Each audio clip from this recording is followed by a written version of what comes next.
সরকারের একজন উপদেষ্টা, বিশেষ সহকারী ও নির্বাচন কমিশন সচিবকে হঠাৎ করে বিমান বাংলাদেশ এয়ারলাইন্সের পরিচালনা পর্ষদে যুক্ত করা হয়েছে। জাতীয় নির্বাচনের আগে 1 মাসও নেই। এমন একটা সময়ে এই তিনজনকে এমন বাণিজ্যিক প্রতিষ্ঠানের পরিচালক নিয়োগ করা নিয়ে একাধারে বিস্ময় ও প্রশ্নের সৃষ্টি হয়েছে।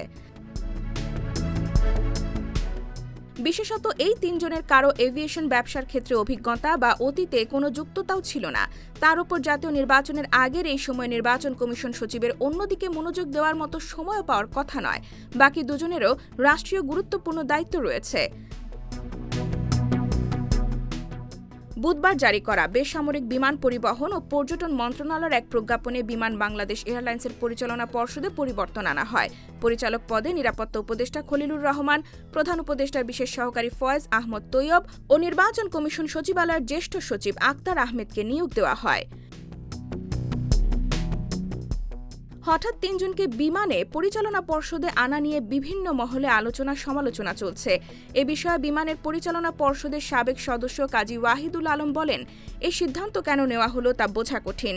তিনি বলেন, এমন তিনজনকে পরিচালনা পর্ষদে যুক্ত করা হয়েছে। তিনজনই এই মুহূর্তে রাষ্ট্রীয় কাজে সবচেয়ে বেশি ব্যস্ত।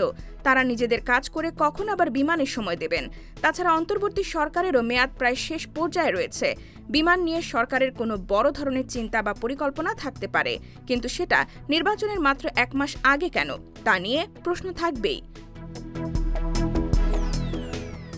IBTV USA, new York.